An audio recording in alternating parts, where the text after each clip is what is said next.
우리에게 주시는 하나님 말씀은 신약성경 중에 요한복음 16장 25절에서 33절까지 말씀입니다. 신약성경 175면에 있습니다. 요한복음 16장 25절에서 33절까지 이 계시의 말씀을 봉독할 때 살아계신 하나님의 음성을 들을 수 있기를 바랍니다. 이것을 비유로 너희에게 일렀거니와 때가 이르면 다시는 비유로 너희에게 이르지 않고 아버지에 대한 것을 밝히 이르리라. 그날에 너희가 내 이름으로 구할 것이요 내가 너희를 위하여 아버지께 구하겠다 하는 말이 아니니 이는 너희가 나를 사랑하고 또 내가 하나님께로부터 온 줄 믿었으므로 아버지께서 친히 너희를 사랑하심이라.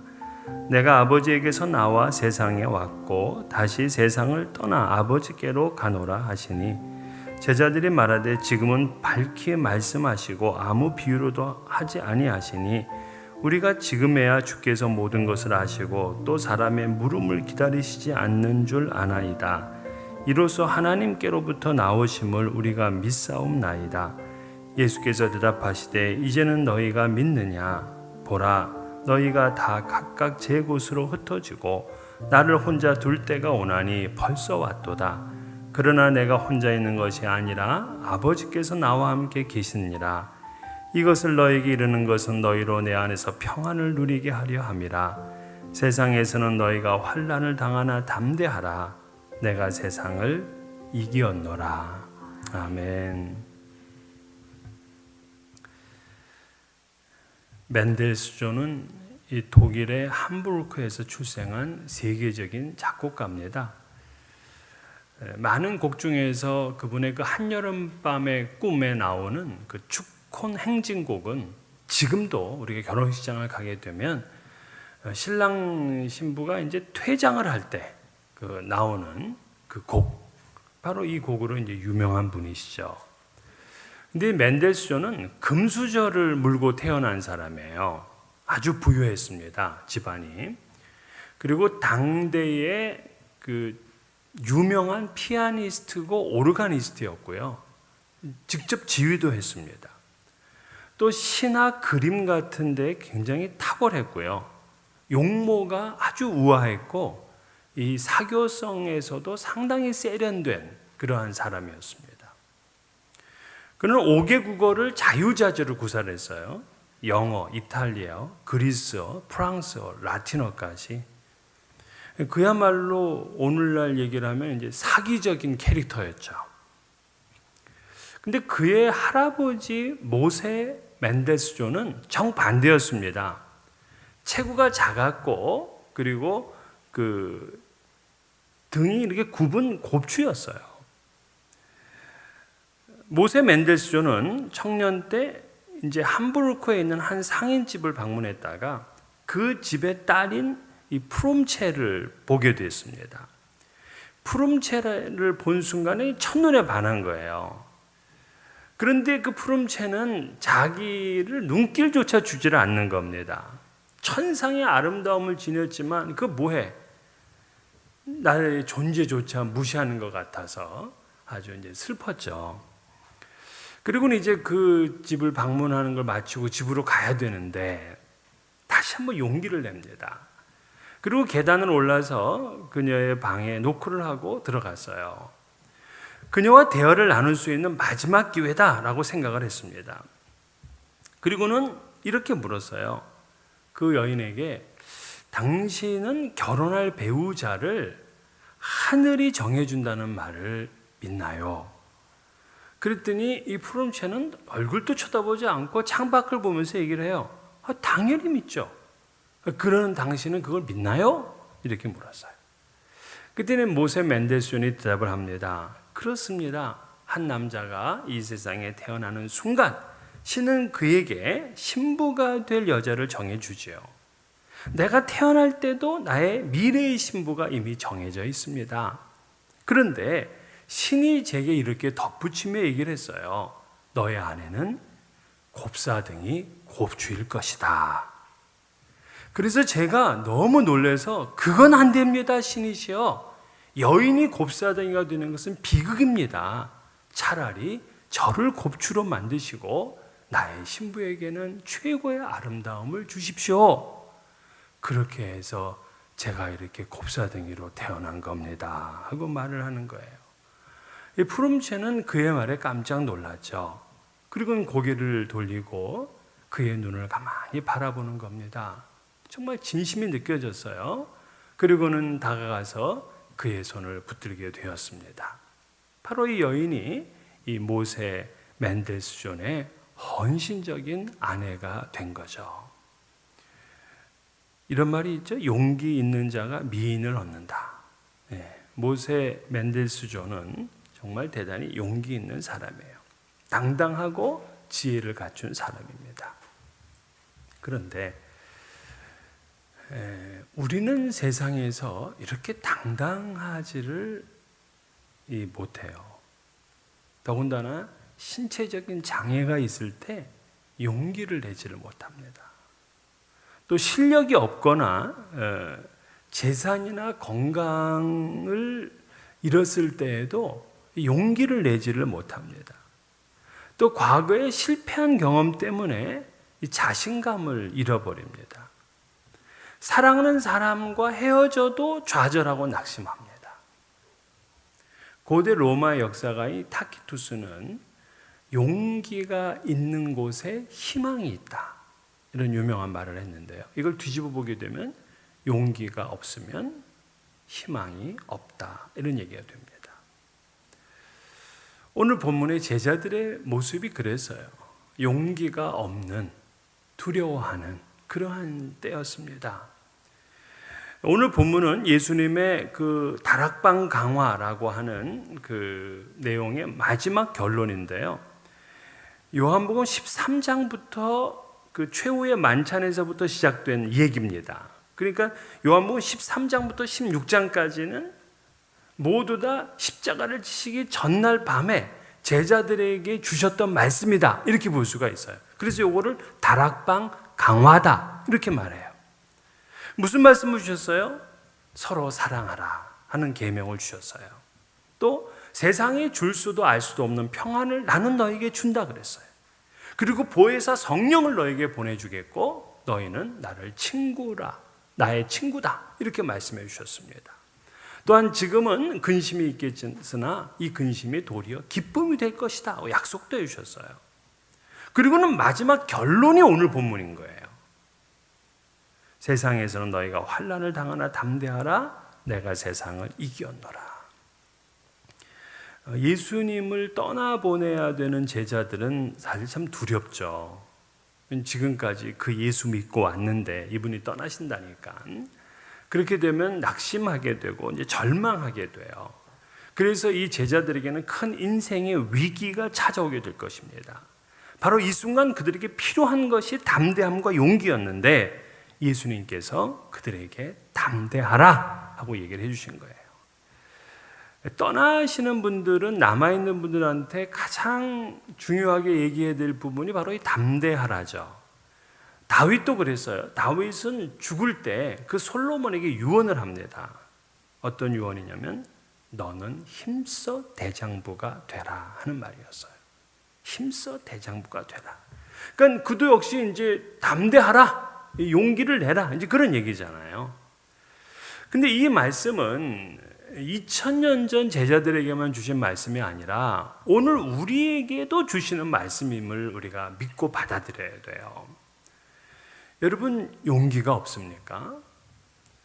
새 일을 시작하려고 하는데 자신이 없습니까? 또 건강 때문에, 자녀 때문에 힘들고 지칩니까? 신앙의 문제 때문에 고민이 되고 번민이 됩니까? 오늘 이 말씀, 그대는 담대하라 하는 이 말씀을 여러분 받아들이세요. 그러면 우리의 삶에 이런 고난과 실패, 질병과 아픔, 상처와 좌절, 또 이 두려움의 현실 속에서 우리가 어떻게 담대할 수 있을까? 용기를 얻는 비결은 무엇일까? 그 말씀을 나누려고 하는데, 이 첫 번째는 예수님 편에 있을 때 담대해요. 예수님 편에 있을 때. 그리스도인의 용기가 어디서 오느냐? 오늘 그러죠. 너희가 환난을 당하나 담대하라, 내가 세상을 이겼노라. 여러분 이 말씀을 잘 묵상해 보면은요, 우리가 담대해야 될 상황과 담대해야 되는 이유가 나와요. 담대해야 되는 상황은 어떨 때냐? 우리가 환난을 당할 때야. 우리가 담대해야 되는 이유가 무엇이냐? 예수 그리스도가 세상을 이겼기 때문이에요. 그러니까 이 말은 뭐냐면, 우리가 어떻게 세상에서 담대하느냐? 우리가 그만큼 실력이 있는 사람이 되고 세상에서 인정해 줄 만한 사람이 됐기 때문에 이 세상을 담대하게 살라? 그거 아니에요. 용기의 근원은 예수님에게 있어요. 그러니까 마치 그 다윗이 그 블레셋의 골리앗에게 나갈 때, 여러분 당시 생각해 보세요. 당시 이스라엘 백성들은요 모두 두려워 떨었습니다. 골리앗 앞에 누구도 나가서 싸울 용기가 없었어요. 사울 왕의 군대 장관 아브넬, 이 굉장한 사람이거든요. 이 아브넬도 못 나가. 그리고 요나단, 얼마나 용맹스러워요. 사울의 아들입니다. 못 나가. 또 다윗의 형들, 아주 큰 소리는 치지만 못 나가. 이렇게 속만 다들 태우고 있는데 소년 다윗이 그 광경을 보고서는 이 할례받지 못한 블레셋 사람이, 이렇게 얘기했지만 실제는 아마 놈이라 그랬을 거야. 이 할례받지 못한 블레셋 놈이 살아계시는 하나님의 군대를 이렇게 모욕하느냐 하면서 다윗이 출전을 합니다. 그런데 그는 칼도 창도 가져가지 않고 무슨 방패나 투구나 갑옷도 갖추질 않았어요. 그냥 물맷돌만 가지고 나가지고 5개 들고 나갔다 그러는데 1개밖에 안 썼어. 그리고는 그냥 단번에 그의 목을 뱁니다. 그러니까 이스라엘 사람들이 갑자기 그냥 어디서 있던 용기였는지 전부 다 일어나가지고서 사기가 충천해서 블레셋 군사를 치는데 이 블레셋 군대들이 다 도망가는 거예요. 그러니까 어떻게 됐다? 그 진들을 모두 노략했다, 이렇게 얘기를 해요. 아니 어떻게 다 그렇게 무서워 숨어있던 사람들이 어떻게 용기를 냈느냐? 다윗 한 사람이 이겼기 때문이죠. 오늘 우리가 이 세상에서 어떻게 담대할 수 있느냐? 예수님이 세상을 이겼다는 거예요. 그럼 여기서 이 세상이라는 말을 우리가 좀 더 생각해 봐야 되는데, 이 세상은 임금이 사탄 마귀잖아요. 그러니까 이 세상이라는 의미는 어떤 뜻이냐면 하나님에게로부터 분리되어진 사탄과 그의 온 무리들을 가리키는 말이에요. 이 사탄과 그의 졸개들인 이 귀신들은 어떤 일을 하느냐? 우리의 그 인생을 아주 그냥 안 좋게 만들어요. 그래서 죄에 빠지게 하고요. 그 결국 죽음에 이르게 하고요. 죽음의 종노릇하게 만들어요. 그런데 주님께서 그 사탄을 이기셨어. 그러면 우리는 그 주님 편에 있게 되면 당연히 우리는 패자가 아니라 승자가 되는 거예요. 그래서 바울 사도가 얼마나 많은 고난을 당합니까? 근데 그는 뭐라 그래? 우리 주 예수 그리스도로 말미암아 우리에게 승리를 주시는 하나님께 감사하노니, 그는 그리스도를 통해서 승리를 주신 하나님께 늘 감사하면서 살았어요. 우리의 능력과 지혜 때문에 담대한 거 아니에요. 여러분 그 한국의 유명한 부흥사셨던 이성복 목사님 아시죠? 그분은 이런 비유를 얘기를 했어요. 우리를 이 종이, 찢어지기 쉬운 이 종이에 비유를 하고 그 예수님을 큰 나무에 비유했습니다. 나무에. 이 종이는 쉽게 찢어진다고요. 근데 이 종이를 나무에다가 딱 붙여놓게 되면 함부로 그 나무를 꺾어낼 수가 없다는 거예요. 그렇습니다. 우리도 예수님 편에 서게 되면 모든 것을 이겨요. 심지어 죽음도 이겨내요. 그래서 우리는 어떻게 인생을 담대하게 살 수 있느냐? 끝까지 내가 예수님 편에 있어야 돼요. 두 번째는요, 우리가 하나님의 사랑을 알 때 담대한데요, 사회학에서는 거울자 이론이라는 그런 용어가 있어요. 이건 뭐냐면 내 인생에서 가장 중요한 사람, 그러니까 배우자일 수도 있고 부모일 수도 있고 직장 상사일 수도 있고 또 목사일 수도 있겠죠. 그들이 나를 어떻게 보느냐에 따라서 정말 그대로 된다 하는 이론이에요. 그래서 이 부모가 자녀를 어떻게 보느냐, 이게 굉장히 중요하잖아요. 그래서 부모가 자녀들에게 말할 때는 굉장히 조심해서 얘기를 해야 돼요. 고구려의 평원왕, 이 평원왕은 자기 딸, 공주죠. 그 공주가 울면은 자꾸 저주의 말을 했어요. 어떤 말을 했느냐? 바보 온달에게 너 시집 보낼 거다. 이렇게 놀려댔어요. 그러니까 어릴 때부터 이 공주, 이름이 뭘까요? 평강공주죠. 이 평강공주는 어릴 때부터 바보 온달에게 시집 가야 된다는 얘기를 듣고 자랐어요. 그런데 실제 아버지가 그러겠습니까? 그러니까 왕이 아주 명망 있는 가문의 그 아들에게 이제 시집을 보내려고 하니까 이 평강이 거부했어요. 그리고 몰래 궁궐을 빠져나와. 그리고 바보 온달의 집에 찾아가요. 당시 바보 온달은 나이가 꽤 있죠. 장가를 못 가. 그리고 어머니 한 분만 모시고 산다고요. 그 집에 들어가가지고서 자기가 며느리가 되는 거예요. 아버지가 자꾸 바보 온다는 데 시집간다니까. 그런데 이 평강공주는 또 자기 그 배우자인 바보 온달을 보고서 자꾸 장군으로 부르는 거예요. 온달이 나중에 뭐가 된다? 장군이 돼. 그래서 나라를 구해요. 여러분, 고구려의 역사 기록에 고구려의 6세기, 7세기 때의 인물 그러면 온달 한 명 나와요.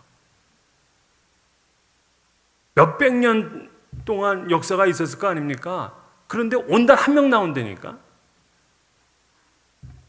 이게 삼국사기에 기록이 된 이야기예요. 이렇게 우리가 인정을 받지 못하고요, 사랑받지 못하면은 세상을 살아가는데 용기가 없어요. 그래서 고아들은 오기는 있는데 용기가 없다, 이런 얘기를 해요. 오기는 있는데 용기가 없다. 왜냐하면 자기를 사랑해주는 사람을 얻지 못했기 때문이죠. 근데 오늘 27절 본문을 보게 되면 이는 너희가 나를 사랑하고 또 내가 하나님께로부터 온 줄 믿었으므로 아버지께서 친히 너희를 사랑하심이라. 하나님이 친히 너희를 사랑하신다. 여러분, 이 말이 얼마나 고마워요. 아니, 천지를 지으신 전능하신 그분이 나 같은 사람을 사랑하신다. 여러분, 이거를 알게 되면 내 삶을 어떻게 살아야 되느냐고요. 내 삶을 그저 힘들게, 우울하게, 인상 쓰면서 괴롭게. 아니, 하나님이 사랑하는데 그렇게 살 수는 없잖아.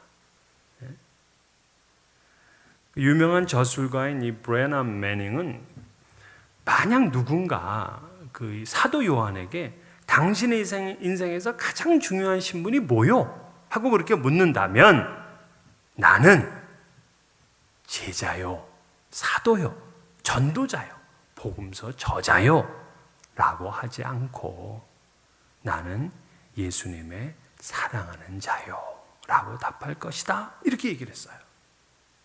여러분, 우리에게 가장 중요한 신분은요, 목사도 아니고 장로도 아니고 권사도 아니야. 그거 안 줬다고 막 교회 떠나고 막 그거 너무 촌스럽게 그러지 마. 그렇게 중요한 게 아니야. 사장도 회장도 아니야. 변호사도 의사도 박사도 주지사도 상원의원, 이런 직함이 중요한 게 아니에요. 예수님의 사랑하시는 자다, 그거 하나로 충분한 거예요. 저도 때로는 이제 누군가 때문에 힘들 수 있잖아요. 그때 저는 그렇게 힘들어하질 않아. 왜냐하면 하나님은 나를 사랑하는데 지가 날 사랑하지 않으면 지 손해지. 뭐 내 손해인가? 그렇잖아요. 아니, 하나님은 독생자를 주시면서까지 나를 사랑하시는데 나를 지가 안 사랑해? 지 손해지. 그러니까 여러분, 하나님이 나를 사랑하신다, 그거 하나만으로도 나는 충분합니다 하고 담대하게 사는 거예요. 예수님의 사랑을 확신한 사람은 이 세상에서 환난을 당한다고 해도 두렵지 않아요. 그 로마서 8장 37절에 보면은 이 모든 일에 우리를 사랑하신 이로 말미암아 우리가 넉넉히 이기느니라. 그런데 이 모든 일이 뭐냐? 환난, 공고, 박해, 기근, 적신, 위험, 칼, 이거야. 그러니까 이 모든 일이 우리에게 있는데도 우리는 넉넉하게 이긴다는 거예요. 그러니까 하나님께서 날 사랑하시는데, 아니 내가 왜 한숨을 쉬며 걱정을 하냐고요. 하나님은 우리 한 사람 한 사람을 사랑하십니다. 우리를 위해서 독생자까지 십자가에서 죽게 하신 분이시잖아요. 오죽했으면 사도 요한은요, 하나님을 한 단어로 불렀어요. 하나님은 사랑이시니라. 그러니까 여러분을 향한 하나님의 그 절절한 사랑을 믿으시고 여러분 이 세상을 당당하게 사세요. 당당하게. 마지막 한 가지 더. 진리의 길을 갈 때 담대해요. 진리의 길을 갈 때. 여기서 우리가 예수님이 그러잖아요. 예수님은 내가 세상을 이겼노라 라고 했는데 한번 실제 물어봐야 돼요. 아니, 진짜 예수님이 이겼나? 이분은 세상 권세에 굴복돼서 십자가에 돌아가셨잖아요. 당시 권력을 가진 사람들 앞에서 뭐 입 한 번 뻥끗하지를 못했어요. 그저 지나가는 사람들이 조롱을 해도 그냥 꼼짝없이 당했어요. 빌라도의 법정과 헤로드 왕 앞에서도 무력했습니다. 그리고 십자가를 지시고 비참하게 죽었어요. 그러면 이긴 거예요? 진 거예요? 오늘 예수님은 지금 십자가도 지기 전이에요. 이 오늘 본문 말씀은. 근데 그분은 내가 세상을 이기었노라 이렇게 얘기를 하셨어요. 내가 세상을 앞으로 이길 거야 하고 미래형으로 얘기하지 않고 내가 세상을 이겼다 완료형으로 얘기를 해요. 완료형. 그 완료라는 것은 모든 게 완료된 상태잖아요. 그러니까 예수님은 아직 십자가도 안 지고 부활도 아직 안 하셨고 승천도 안 했어요. 그런데도 내가 세상을 이겼다. 네니케카라는 완료형을 썼어요. 에고 네니케카 톤 코스몬. 아직 이루어지지 않았지만 완료형을 쓴다는 것은 그만큼 확실하다는 거거든요. 완전히 확보됐다 할 때 쓰는 표현입니다. 근데 어떻게 예수께서 이렇게 승리를 확신하고 담대할 수 있느냐? 그리고 그 승리감에 넘쳐 제자들에게도 너희도 나처럼 담대해라. 내가 세상을 이겼다. 이렇게 얘기를 할 수 있느냐? 그 이유가 뭐냐면 예수님이 진리의 길을 가시기 때문에 그런 거예요. 여러분, 거짓된 길을 가거나 어둠의 길을 가거나 이러면 당당하지 못해요. 담대하지 못해요. 그러나 진리의 길을 가면 담대한 거예요. 예수님은 세상을 구원하러 오셨잖아요. 이게 예수라는 이름 자체가 구원이라고요. 근데 구원을 하는 그 길은 정말 안전하고 평안한 길이 아니에요. 그리고 우리 전쟁 영화 보자. 전쟁 영화 보면은 꼭 동료가 뭐 총에 맞아서 이거 낙오가 되고 나 혼자 도망가다가 어떻게 뒤를 보면은 쓰러져 있는 거 어떻게 합니까? 그저 사지들 뚫고 또 가가지고 그를 사람을 하나 구해오는 것도 이렇게 어려운 거예요. 세상을 구원하는 게 그냥 뭐 편안히 놀고 먹으면서 구원할 수 있나요? 안 되는 거잖아요. 그 길은 조롱과 모욕과 환난을 당하는 길이야. 죽음의 길이야. 출세와 명예와 정욕과 욕망이 완전히 배제된 사명의 길이에요. 그럼에도 예수님은 그 길을 자신 있고 당당하게 걸어갈 수 있었어. 왜? 이 길이 진리의 길, 하나님의 뜻이기 때문에 그런 거예요. 마틴 루터 킹 목사는요, 그가 이제 민권 운동을 일으키잖아요. 이분은 변호사였어요. 그러면서 이 민권운동이 아주 그냥 사람들을 굉장히 감동을 시키고 그 주변에 많은 사람들이 몰려들었습니다. 그러면서 그들이 희망으로 아주 그냥 술렁대기 시작했어요. 근데 그들은 이 마틴 루터 킹한테 뭐를 요구했냐면 이제 우리 흑인들을 동원해서 폭력으로 흑인의 권리를 되찾자 하고 이제 강경하게 킹 목사에게 요청을 했습니다. 하지만 킹 목사는 끝까지 폭력을 단호하게 거부하죠. 그렇게 되니까 많은 사람들이 킹을 떠났어요. 등을 돌려대고요. 심지어 협박하는 사람도 있었습니다. 그는 그걸 알았는지 1968년 4월 3일 이렇게 선언을 했어요. 나에게 무슨 일이 일어날는지 모릅니다. 오늘 우리 앞에는 어려움이 놓여 있습니다.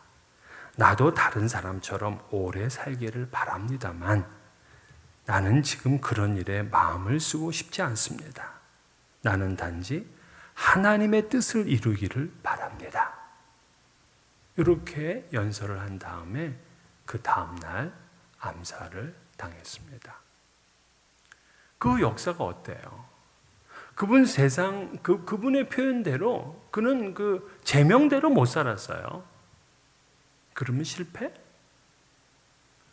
마틴 루터 킹 주니어는요, 흑인들뿐만이 아니라 지구상의 많은 사람들에게 가장 존경받는 인물 중에 하나가 되었어요.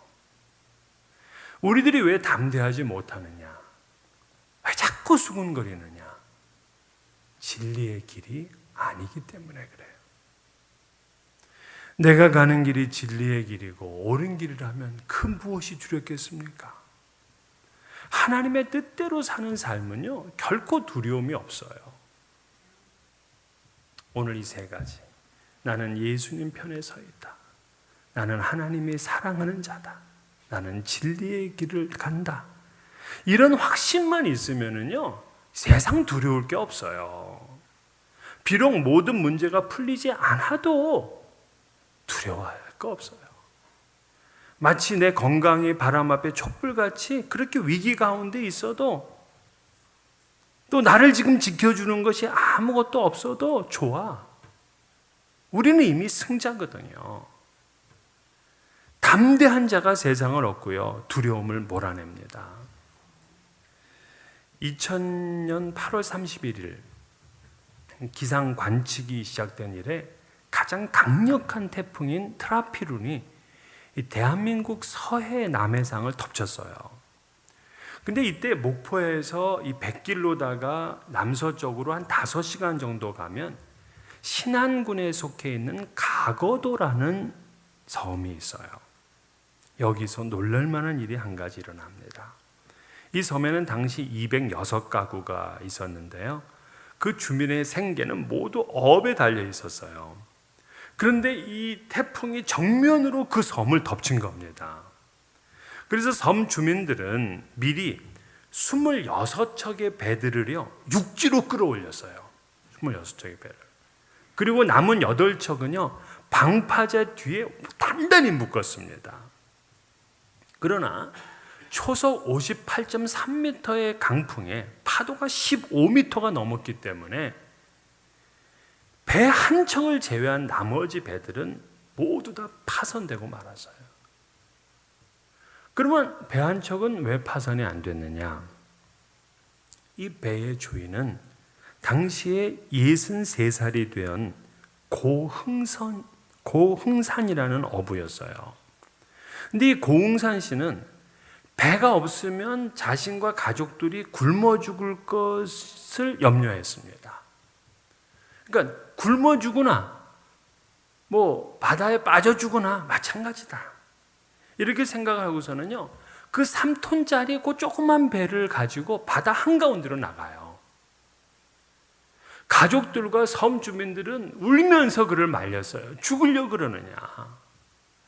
그러면서 그는 정면으로 이 파도와 마주쳤습니다. 근데 파도가요, 이 배 옆을 치면 배는 이게 이제 전복이 되잖아요. 그렇기 때문에 그 뱃머리를 그 파도와 정면으로 수직으로다가 이제 이렇게 세운 거예요. 그랬더니 파도가 15m가 높은 파도가 치면 이 배가 어떻게 됐습니까? 파도가 치니까 그냥 이 배가 수직으로 상승을 했다가 다시 수직으로 떨어지는 거예요. 이렇게. 섬 주민들은 그 앞에서 그 모습을 지켜보고 있는 겁니다. 생사를 건 투쟁을 지켜보는 거예요. 이미 자신들의 배는 육지에 있건 방파제에 있건 산산조각이 났습니다. 심지어 방파제도 80m나 쓸려 나갔어요. 그런데 이 고흥산 아저씨의 배는 6시간 동안 파도와 싸웠어요. 결국 태풍이 그에게 항복했습니다. 그는 돌아왔고 34척의 배 중에서 유일하게 이 고흥산 할아버지의 배 한 척만 남았습니다. 참 저는 오래전 이 기사를 읽었죠. 야, 이런 용기 어디서 나는 걸까? 태풍을 피해 숨어있던 33척은 다 부서졌어요. 근데 태풍과 맞섰던 이 한 척의 배는 살아남았어요.